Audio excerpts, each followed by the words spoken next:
징기스칸이 통치한 몽골 제국은 불과 한 세기 만에 중앙아시아의 유목 부족을 역사상 가장 큰 연속된 육지 제국으로 변모시켰습니다.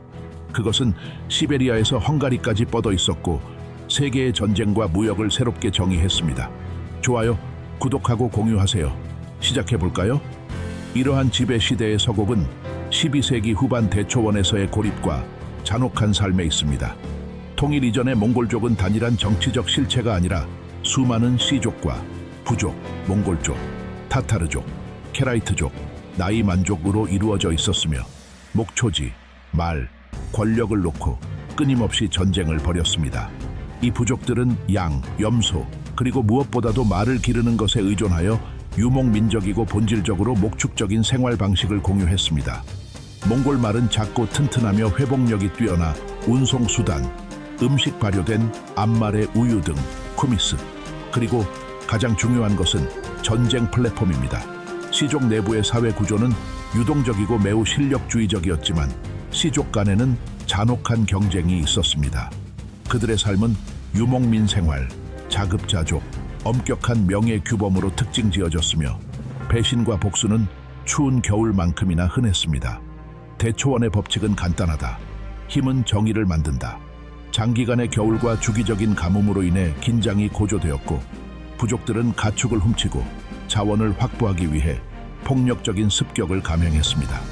태무인은 이러한 극심한 경쟁과 생존을 위한 투쟁의 환경 속에서 1162년경에 태어났습니다. 태무인의 어린 시절은 생존에 대한 시험이었습니다. 보르지긴 일족의 지도자이자 아버지 예수게이가 독살된 후 어린 태무진과 그의 어머니 회伦 그리고 그의 형제들은 자신의 일족에게 버려져 살아남기 위해 설치류와 물고기를 사냥하며 추방자로 살아야 했습니다. 이러한 박탈과 배신의 경험은 그에게 확고한 강인함과 부족 충성심의 연약함에 대한 깊은 이해를 심어주었습니다. 타이치우드 일족에 의해 붙잡혀 일시적으로 노예가 되는 등 그가 겪은 버림받고 굴욕적인 일들은 확고한 단결과 절대적인 충성심이 필요한 그의 성격을 형성했습니다. 태무진의 어머니 회伦은 아들들에게 생존에 필요한 회복력을 심어주는 데 중요한 역할을 했습니다. 태무진이 권력을 잡은 것은 우연이 아니라 동맹을 만들고 충성심을 보여주고 무력을 행사하는 힘들고 계산된 과정이었습니다. 그의 최초이자 가장 중요한 동맹자 중 한 명은 케라이트의 토그룰칸으로, 그는 그의 아버지의 오랜 친구였으며 어린 시절 친구는 자무카였습니다. 자무카와 태무진은 필연적으로 적대자가 되지만 그들의 초기 동맹 덕분에 태무진은 군사적 권력 기반을 구축할 수 있었습니다. 일련의 전략적 캠페인과 현명한 외교를 통해 태무진은 경쟁 부족을 흡수하거나 파괴하기 시작했습니다. 그의 천재성의 핵심은 전투에만 있는 것이 아니라 혈연에 따른 충성심을 초월하여 공로에 기반한 새로운 군사적 정체성을 창조하는 그의 능력에 있었습니다. 친족에 따라 약탈과 지위가 분배되었던 이전의 부족 구조와 달리 태무진은 장군들의 기술과 충성심을 기반으로 승진시켰습니다. 이러한 급진적인 실력주의는 그의 군대의 응집력의 핵심이 되었습니다. 패배한 전사들을 자신의 대열에 편입시키고 그들의 자녀와 가족을 보호함으로써 그는 패배한 적들이 자신의 성공에 개인적인 관심을 갖도록 했습니다. 패배한 몽골족은 충성스러운 몽골족이 되었습니다.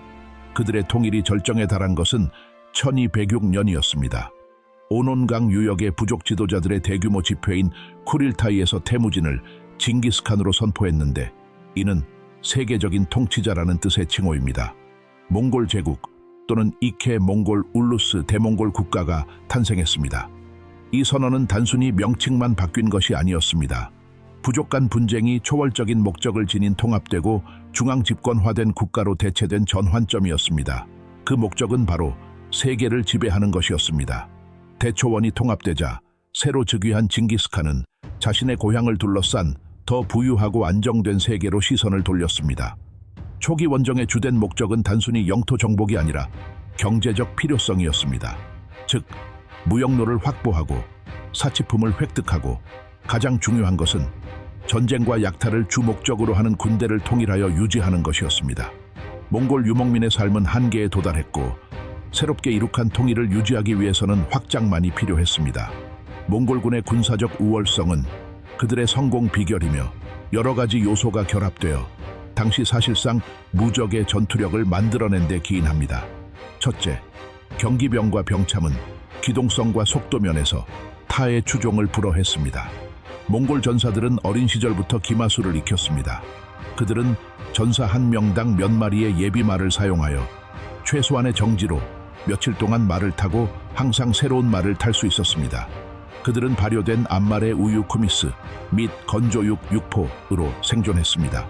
그들의 주요 무기는 군사기술의 경이로움이라 할 수 있는 몽골 합성궁이었습니다. 질주하는 중에도 강력한 이 활은 몽골군이 대부분의 적군보다 더 먼 거리에서 파괴적인 정확도로 화살을 쏠 수 있게 해주었고, 움직이지 않는 중무장 군대를 섬멸하는 쏘고 도망치는 전술을 구사했습니다. 둘째, 그들의 규율과 조직은 흠잡을 데가 없었습니다. 징기스칸은 군대를 조직하기 위해 십진법을 제정했습니다. 10명의 병력이 아르반, 10아르반스가 자군 100, 10자군이 민간 1000, 그리고 10민간스가 투맨만입니다. 이러한 십진법 구조는 명확한 지휘 계통을 보장하고 먼 거리에 걸쳐 있는 대규모 병력의 원활한 조정을 가능하게 하여 이중포위와 위장 후퇴와 같은 복잡한 기동을 용이하게 합니다. 불복종과 탈영은 부대 전체의 사형으로 처벌되었으며 이를 통해 엄격한 규율이 보장되었습니다. 셋째, 간첩 활동과 계획이 중요했습니다. 각 캠페인 전에 몽골 탐험가들 자라우, 은치형, 날씨, 무영로, 적군에 대한 자세한 정보를 수집하여 적이 가장 약하거나 준비가 부족한 곳을 공격할 수 있었습니다. 기만과 심리전은 필수적인 도구였습니다. 마지막으로 그들의 적응력은 약점을 극복하는 데 도움이 되었습니다. 처음에 몽골인들은 요새화된 도시를 정복하는 데 필요한 공성전의 전문가가 아니었습니다. 하지만 그들은 빨리 배웠습니다. 중국인과 페르시아인의 기술자와 전문가를 사로잡은 그들은 곧 투석기, 공성 무기를 사용하는 방법을 터득했고, 포로로 잡힌 노동력을 정복 기계의 필수적인 구성 요소로 전환했습니다. 새로운 전쟁 기계의 무게를 느낀 최초의 정주국은 중국 북부를 지배하던 금나라였습니다. 징기스칸은 금을 공격하기에 앞서 몽골과 금 사이의 완충지 역할을 했던 서하 왕조를 격파하여 서쪽 측면을 확보했습니다. 서하 정복은 공성전에 대한 귀중한 통찰력을 제공했을 뿐만 아니라 결정적으로 몽골군이 금을 전략적으로 포위할 수 있도록 해주었습니다. 1211년경에 시작된 금나라에 대한 원정은 몽골 군대에게 치열한 시련이었습니다. 몽골군은 처음으로 대규모 공성전과 중국 도시의 요새화된 방어선에 직면했습니다. 금나라는 대규모 군대와 만리장성을 방어 수단으로 활용했지만 몽골의 기동성 덕분에 고정된 방어선을 우회할 수 있었습니다. 처음에는 공성전의 어려움에 압도당했지만 몽골의 독창성과 적응력, 그리고 종종 중국 포로와 전문가를 이용해 공성 장비를 만들고 운영하는 등의 노력으로 장벽을 극복할 수 있었습니다. 1215년 중도 현재에 베이징라를 함락시키고 약탈한 사건은 아시아 전역에 충격을 준 잔혹한 행위였으며 무시무시한 새로운 세력이 등장했음을 알리는 신호였습니다. 금나라는 1234년 오고데이 칸에 지배해서 완전히 멸망했지만 그 권력은 무너졌고 징기스칸은 막대한 전리품과 작전 기지를 확보했습니다. 아이러니하게도 서쪽으로의 확장은 반역 행위로 인해 촉발되었습니다. 징기스칸은 페르시아와 중앙아시아의 광대한 지역을 지배하는 무슬림 강대국인 호레즘 제국과 안정적인 무역 관계를 구축하고자 했습니다. 1218년에 그는 수백 명의 상인으로 구성된 캐러밴과 외교 사절단을 오트라르로 파견했습니다. 오트라르의 총독인 이날추는 몽골을 간첩 혐의로 고발하고 그들의 재산을 몰수하고 대표단을 처형했습니다. 징기스칸이 배상금과 이날추의 항복을 요구했을 때 호레즘의 샤 모하메드 2세는 이를 거부했을 뿐만 아니라 남아있던 몽골 대사를 처형했습니다.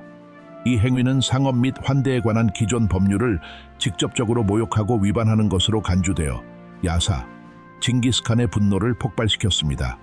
1219년에서 1221년 사이에 징기스칸과 그의 장군들은 중앙아시아 전역에서 파괴적인 원정을 벌였습니다. 부하라, 사마르칸트, 우르겐치와 같은 번영했던 도시들은 포위당하고 함락되었으며 많은 경우 폐허로 전락했습니다. 이 작전의 잔혹함은 무의미한 것이 아니었습니다. 이는 공포심을 심어주고 미래 도시들이 즉시 항복하도록 하기 위한 계산된 전술이었습니다. 수백만 명의 사람들이 사망한 것으로 추정되며 이 지역의 생명선인 관계 시스템이 여러 세대에 걸쳐 파괴되었습니다. 이 캠페인은 잔혹함뿐만 아니라 혁신적인 전술을 사용한 점에서도 주목할 만합니다. 징기스칸은 군대를 여러 부대로 나누어 적과 민간인을 포위하고 섬멸했습니다. 수부타이와 제베의 기병대는 장거리 공격을 감행하여 페르시아를 가로질러 카스피해의 한 섬까지 샤모하메드 2세를 추격했는데 이는 역사상 기병대가 이룬 가장 위대한 업적 중 하나입니다. 이 캠페인은 아무리 부유하고 잘 방어된 세력이라도 안전할 수 없다는 것을 보여주었습니다. 징기스칸은 1227년에 서하 왕조를 멸망시키고 태평양에서 카스피해까지 뻗어있는 제국을 남기고 죽었습니다. 그의 매장은 비밀에 쌓여 진행되었는데 이는 그의 영원한 안식을 보호하고 그의 힘의 신비로운 분위기를 유지하기 위한 관행이었습니다. 하지만 그의 유산은 군사적 정복을 초월했습니다. 그는 구전법과 성문법인 야사, 그만큼 법을 제정했습니다. 제국 내의 통일과 복종을 촉진하고 시민과 군사 생활을 규제하는 법률입니다. 그 야사는 로마법과 같은 자세한 형법이 아니라 충성심, 규율, 정의를 강조한 법령과 일반적인 규칙의 모음이었습니다. 이 법은 도둑질과 거짓말을 금지하고 종교적 관용을 의무화했으며 세금을 납부하는 조건으로 전쟁과 약탈품 분배에 대한 명확한 규칙을 확립했습니다. 그 야사는 그의 죽음 이후에도 광대하면서도 문화적으로 다양한 제국을 하나로 묶어주는 법적, 도덕적 토대가 되었습니다. 그의 죽음 이후 제국은 몽골 전통에 따라 그의 네 아들과 그들의 후손들에게 울루스, 왕국 또는 영토로 분할되었으나 데칸이 원래 수도인 카라코룸에서 그들 모두를 통치할 것이라는 조건이 적용되었습니다. 징기스칸의 첫 번째 후계자는 그의 세 번째 아들인 오고데이 칸으로 1229년에 쿠릴타이에서 선출되었습니다. 오고데이 칸은 연합제국의 황금기를 주도했습니다. 그는 유능한 군사 지도자일 뿐만 아니라 현명한 행정가이기도 했습니다. 그의 통치하에 수도 카라코룸이 건설되고 요새화되었으며 우편 시스템인 야미 제국 전역에 중개소가 설치되었고 중국과 페르시아 모델을 기반으로 한 민간 행정 체계가 통합되었습니다. 오고데이의 통치해서 확장은 더욱 가속화되었습니다. 1234년 몽골은 마침내 금나라를 멸망시키고 중국 북부에 대한 정복을 완료했습니다. 하지만 이 시기의 가장 유명한 사업은 유럽 침략이었습니다. 징기스칸의 손자인 바투칸과 뛰어난 장군 수부타이가 이끄는 몽골군은 1237년부터 서쪽으로 진격했습니다. 정치적, 군사적 통일성이 부족했던 부유하고 분열된 러시아 공국들은 차례로 무너졌습니다. 랴잔, 콜롬나, 모스크바와 같은 도시는 황폐해졌습니다. 겨울에 얼어붙은 강을 건너 진격한 몽골 기병대는 군대가 봄이나 여름에 공격할 것으로 예상되어 당시에는 방어선이 마비된 상태였다. 결정적인 전략적 이점을 얻었습니다. 겨울을 공격 시기로 이용한 것은 러시아인들에게 물리적, 심리적 충격이었습니다. 코젤스크 등 일부 도시의 저항은 영웅적이었지만 몽골의 결의 앞에서는 무의미했습니다. 러시아를 정복한 몽골군은 조직적인 공격을 통해 중부 유럽을 침략하기 위해 나뉘었습니다. 카단이 이끄는 몽골 군대는 네그니차 전투에서 폴란드인, 독일인, 튜턴 기사단의 연합군을 격파했습니다. 1241년 실레시아의 경건공 하인리히 이 세가 전쟁터에서 죽었습니다. 거의 동시에 모히 전투 1241년에서 바투와 수부타이가 이끄는 주력군이 벨라사세의 헝가리 군대를 격파했습니다. 몽골군은 허술한 후퇴와 대규모 측면 공격으로 헝가리군을 섬멸했습니다. 유럽은 공황 상태에 빠졌습니다. 신의 재앙이 대서양으로 번질까봐 두려워했습니다. 그러나 승리의 기쁨 속에서 1241년 오고데이 칸의 죽음이라는 소식이 바투에게 전해졌습니다. 몽골 법에 따라 혈통의 모든 왕자는 대초원으로 돌아와서 다음 데칸을 선출하기 위한 쿠릴타이에 참여해야 했습니다. 비록 유럽인의 관점에서는 순전히 우연이었지만 이러한 철수는 서대륙을 완전한 정복으로부터 구해냈습니다. 그러나 바투칸은 볼가강 대초원에 정착하여 황금호드라고 알려진 울루스 왕국을 세웠고 이 나라는 2세기 이상 러시아에 무자비한 주권을 행사했습니다. 좋아요, 구독, 공유 부탁드립니다. 1241년에서 1259년 사이의 기간은 오고데이의 후계자들인 가이욱 재위 기간이 짧음과 그 후 1251년에 선출된 몽케 칸 징기스칸의 손자의 통치하에서 강렬한 통합과 마지막 큰 확장의 물결을 목격했습니다. 강력한 지도자인 몽케는 울루스에 대한 대칸의 중앙 권력을 회복하고자 노력했고, 몽골의 통치를 완성하기 위해 두 차례의 대규모 원정을 동시에 진행했습니다. 첫 번째 원정은 쿠빌라이 칸 징기스칸의 또 다른 손자의 지휘로 진행되었으며, 중국 남부의 강력한 송나라를 정복하는 데 초점을 맞췄습니다.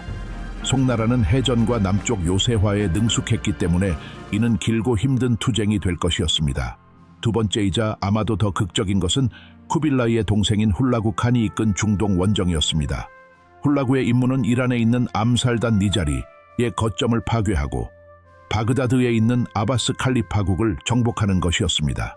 1258년 훌라구는 군대를 이끌고 페르시아를 거쳐 이슬람 세계의 심장이자 아바스 칼리파국의 중심지인 바그다드를 함락시켰습니다. 도시는 약탈당했고 칼리프 알 무스타심은 처형되었습니다. 이 사건은 이슬람의 문화적, 역사적 전환점이 되었습니다. 귀중한 사본들이 보관된 바그다드 도서관은 파괴되었고, 이 학살로 수십만 명이 목숨을 잃은 것으로 추산됩니다. 훌라구의 원정은 시리아로 계속되었지만 1260년 이집트의 맘루크 군대에 의해 아인 잘루트 전투에서 그의 징역은 중단되었습니다. 이 전투는 몽골군이 야외에서 벌인 첫 번째 결정적인 패배였으며, 유프라테스 강이 몽골군의 징역의 서쪽 경계선임을 확립했습니다. 그러나 제국이 성장함에 따라 다양한 내부 갈등도 커졌습니다. 울루스와 칸국 말입니다. 거리, 문화적 차이, 특히 일칸국과 킵차크 칸국에 대한 이슬람의 영향, 왕위 계승과 부의 분배에 대한 분쟁으로 인해 분열이 일어났습니다. 1259년 몽케 칸의 죽음은 그의 형제인 쿠빌라이 칸과 아리크 부케 사이에 대칸 칭호를 둘러싼 내전을 촉발했습니다. 쿠빌라이 칸이 결국 승리했지만 이 톨루이 내전은 통일 몽골 제국의 종말을 의미했습니다. 광대한 영토는 4개의 주요 칸국으로 분열되었고, 각 칸국은 명목상으로는 중국의 대칸의 주권을 가지고 있었지만 반독립적으로 행동했습니다. 징기스칸의 유산은 4대 지역 강대국에서 나타났으며, 각 강대국은 그 문화적, 지리적 환경에 적응했습니다. 쿠빌라이 칸이 건국한 원나라는 수도를 카라코룸에서 칸발리크 베이징러로 옮겼습니다. 쿠빌라이는 1279년에 송나라 정복을 완료하여 중국 전역에 몽골 왕조를 세웠습니다. 그는 대칸으로 여겨졌지만 주로 중국을 통치하는 데 주력하여 중국의 행정 구조를 많이 도입했습니다. 원나라는 1368년 명나라에 의해 멸망할 때까지 지속되었습니다. 훌라구 칸이 세운 일칸국은 페르시아, 메소포타미아, 그리고 아나톨리아 일부 지역을 아우르는 영토를 가지고 있었습니다. 이 칸국은 몽골화되었고, 시간이 지나면서 13세기 말의 일칸 가잔처럼 이슬람으로 개종했습니다. 이곳은 페르시아와 레반트에 강력한 영향력을 행사하며 페르시아 몽골 문화와 과학이 크게 발전한 중심지가 되었습니다. 차가타이 칸국은 고대 중앙아시아의 중심부, 즉 몽골 쪽의 봉어지를 지배했습니다. 이 지역은 끊임없는 불안정과 몽골 갈등의 중심지가 되었으며 원나라와 일칸국의 중앙 집권화에 종종 저항했습니다. 이곳은 한 세기 후 티무르 타메를란의 권력 기반이 되었습니다. 마지막으로 바투칸이 세운 킵차크 칸국은 볼가강에 있는 사라이의 수도를 중심으로 러시아 공국과 폰틱 대초원에 대한 지배권을 유지했습니다. 러시아 왕자들은 조공을 바치고 칸의 통치에 대한 야를리크 특허를 받았습니다. 타타르 멍에로 알려진 이 통치는 1480년까지 지속되었고, 특히 모스크바에서 러시아 권력의 중앙 집권화에 큰 영향을 미쳤습니다. 정치적 분열에도 불구하고 몽골의 통일은 세계에 엄청난 영향을 미쳤습니다. 이 기간은 종종 팍스 몽골리카, 몽골 평화로 알려져 있으며 실크로드를 따라 전례 없는 수준의 소통과 무역을 촉진했습니다. 관세 장벽을 철폐하고 대상 두이샹을 도적대로부터 보호하며 지역 전역의 공통법인 야사를 제정함으로써 몽골인들은 최초로 진정으로 통합된 대륙간 무역 시스템을 만들었습니다. 몽골인들은 정복 활동은 무자비했지만 세금을 납부하고 칸에게 충성을 다하는 한 종교와 문화에 대해 놀라울 정도로 관용적이었습니다. 이러한 관용 덕분에 마르코 폴로와 같은 여행자들과 루브르게 윌리엄 같은 승려들은 광대한 제국을 안전하게 여행할 수 있었고 사상, 기술 그리고 상품의 교류가 활발해졌습니다. 지식은 주로 동양에서 서양으로 흘러갔으며 중국의 화약, 인쇄술, 지폐, 첨단 의학 지식, 지도 제작 기술, 나침반이 유럽에 전해졌습니다. 이러한 교류는 매우 중요했는데 아시아 기술과의 접촉을 통해 유럽의 발전이 가속화되었고 르네상스의 기반이 마련되었기 때문입니다. 불행히도 팍스 몽골리카는 또한 이로 인해 전염병이 전파되는 데 도움이 되었습니다. 아시아에서 시작된 흑사병은 14세기 중반에 유라시아 전역으로 급속히 퍼졌습니다. 빠르고 안전한 몽골 무역로는 질병의 빠른 통로가 되었고 중국 이슬람 세계, 유럽의 인구가 급감했으며 심각한 사회적, 경제적 결과를 초래했습니다. 몽골 제국의 마지막 유산은 복잡하고 모순적입니다. 한편으로는 엄청난 파괴와 헤아릴 수 없는 인명피해를 초래했습니다. 도시와 관계 시스템이 파괴되었고 아시아의 인구 통계학적, 정치적 지도는 피로 다시 쓰여졌습니다. 징기스칸과 그의 후계자들의 명성은 국가 간의 상호작용 방식을 바꾼 의도된 테러에 기반을 두었습니다. 반면 몽골의 통일은 근대 초기의 촉매제가 되었습니다. 서양과 동양을 연결함으로써 정보와 기술의 확산을 가속화했고 간접적으로 유럽 르네상스와 대항해 시대의 길을 열었습니다. 러시아에서는 킵차크 칸국의 먼 계로 인해 모스크바를 중심으로 권력이 통일되고 중앙 집권화되었으며 15세기에 몽골의 군사 및 재정 기술을 많이 도입하여 지배적인 세력으로 부상하면서 현대 러시아 국가가 탄생하게 되었습니다. 중국에서 원나라는 중국 전역에 대한 외국 통치의 선례를 남겼으며 중앙 집권적 행정은 비판을 받기도 했지만 후대 왕조에 영향을 미쳤습니다. 중동에서는 일칸국이 이 지역의 정치를 변화시켰습니다. 바그다드의 함락은 재앙이었지만 일칸국은 페르시아 천문학자와 몽골 행정관들이 새로운 과학 및 제도적 발전을 이룬 문화적 종합의 중심지가 되었습니다. 징기스칸은 유목민 정복자의 전형으로 남아있으며 확고한 비전과 잘 정비된 군사력을 바탕으로 그 어떤 세력도 이루지 못했던 업적을 이룬 지도자입니다. 즉, 광대하고 다양한 세계를 하나의 깃발 아래 통합한 것입니다. 역사상 가장 위대한 육지 제국은 궁극적으로 군사적, 정치적 조직 현상으로 인류 역사상 가장 큰 규모로 단결과 전략적 천재성의 힘을 입증했습니다. 제국의 군사적 성공을 온전히 이해하려면 그것을 뒷받침했던 문화를 살펴보는 것이 중요합니다. 몽골 사회는 울루스의 개념을 기반으로 합니다. 영토적 구호획으로서뿐만 아니라 사람, 가축, 땅의 상속 재산으로서도 그렇습니다. 개인은 씨족을 위해 존재했고 씨족은 칸을 위해 존재했습니다. 당시 정착 사회와는 달리 몽골 여성들은 상당히 높은 지위를 누렸습니다. 훻룬 징기스칸의 어머니과 토레겐의 카툰 오고데이의 아내과 같은 귀족 여성들은 정치에 영향을 미치고 광대한 영토를 통치할 수 있었으며 심지어는 왕위 공백 기간에는 섭정을 맡아 통치할 수도 있었습니다. 예를 들어 토레겐에는 오고데이가 죽은 후 5년 동안 제국을 통치했는데 이는 대초원 문화에서 여성의 리더십 역량을 입증한 사례입니다. 여성은 게르유르트만의 행정에 필수적이었고 목축 작업에 사용되었으며 그들의 회복력이 높이 평가되었습니다.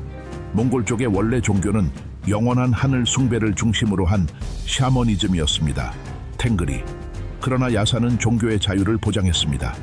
이런 관용은 이타주의가 아니라 실용주의였습니다. 징기스칸은 불교도, 네스토리우스파 기독교도, 무슬림, 도교도를 보호함으로써 이들 지역의 전문가와 기술 노동자들이 박해를 두려워하지 않고 제국을 위해 일할 수 있도록 보장했으며 지역 통치자보다는 칸에게 충성심을 집중시켰습니다. 예를 들어 칸의 승려들은 카라코룸에서 종교적 토론을 벌이며 모든 주요 종교의 대표자들의 의견을 들었습니다. 그 얌우편 시스템은 가장 중요한 행정 혁신 중 하나였습니다. 그것은 제국 전체로 확장된 중개소와 검문소 시스템이었습니다. 울락, 그 얌 교통로를 통해 사자들은 하루에 최대 250km를 여행하며 중요한 군사 및 행정 정보를 수도와 제국의 먼 곳까지 전달할 수 있었습니다. 허가된 여행자의 경우 파이자, 종종 금이나 은으로 만든 금속 신분증은 모든 계절의 음식, 주거, 신선한 말을 보장해 주었고 광대한 제국의 규모에 필요한 빠른 의사소통을 가능하게 했습니다. 통일된 몽골 제국은 1260년 톨루이드 내전으로 끝났지만 칸국은 여전히 강력한 권력을 행사했습니다. 그러나 결국 그들은 모두 비슷한 이유로 쇠퇴했습니다. 문화적 동화와 내부 갈등이죠. 중국의 몽골족은 점점 정착 생활을 하며 중국 문화에 동화되었고 이로 인해 군사적 정체성이 약화되었습니다. 일련의 자연재해, 부실한 행정, 농민 봉기, 홍건적의 난로 인해 1368년 몽골족은 중국에서 추방되었습니다. 일칸국은 14세기에 이슬람과 페르시아 문화를 받아들이면서 본래의 몽골 정체성이 분열되었습니다. 킵차크 칸국은 오랫동안 유목민족 체제를 유지했지만 내부 갈등과 모스크바의 힘이 커지면서 약화되었습니다. 카잔 칸국, 아스트라한 칸국, 크림 칸국으로 분열되었는데 크림 칸국이 가장 오래 지속되었습니다. 몽골의 역사는 14세기 말 티무르, 타메를란의 등장으로 극적으로 부활했습니다. 차가타이 지역 출신의 투르크계 몽골인 티무르는 자신을 징기스칸의 후계자로 여겼습니다. 비록 직계 후손은 아니었지만 그는 징기스칸 혈통의 정통성을 활용하여 중앙아시아, 페르시아, 인도의 광대한 제국을 건설했습니다. 타메를란의 정복은 그의 선대 왕들의 잔혹함과 군사적 대담함을 반복했으며 몽골의 전략적 천재성이 대초원에서도 여전히 지속되고 있음을 보여주었습니다. 그의 유산인 티무르 제국은 이슬람 예술과 학문의 중심지가 되었습니다. 역사상 가장 위대한 육지 제국은 궁극적으로 군사적, 정치적 조직 현상으로 인류 역사상 가장 큰 규모로 당열과 전략적 천재성의 힘을 입증했습니다. 부족의 무리를 세계 역사상 가장 큰 제국으로 변모시킨 지도자 징기스칸의 모습은 통찰력 있는 리더십과 무자비한 규율의 힘을 증명하는 증거로 남아있으며 그 영향력은 오늘날까지도 유라시아에 지정하게 울려 퍼지고 있습니다. 몽골 제국의 영향은 정치적 역사를 초월합니다. 현대 유전학 연구에 따르면 오늘날 몽골 제국 지역에 살고 있는 놀라울 정도로 많은 남성, 전 세계 남성 인구의 약 0.5%로 추산러리 동일한 Y 염색체를 공유하고 있으며 이는 징기스칸이나 가까운 친척에게서 유래했을 가능성이 있습니다. 조상의 정확한 신원에 대해서는 논란의 여지가 있지만 이 연구는 제국의 영향력이 얼마나 큰 인구 통계학적 규모였는지를 보여줍니다. 더 넓은 지정학적 관점에서 볼 때 몽골의 유산은 의도치 않게 세계화의 선구자였습니다. 그들은 동서양을 연결함으로써 무역, 이주, 그리고 가장 중요한 병원균 측면에서 독특한 유라시아 섬 세계를 만들었습니다. 그 팍스 몽골리카는 비단과 향신료뿐만 아니라 사상과 질병의 근원도 운송했는데 이는 세계가 필연적으로 서로 연결되어 있음을 보여줍니다. 몽골 제국은 본질적으로 급진적인 변화를 추구하는 세력이었습니다.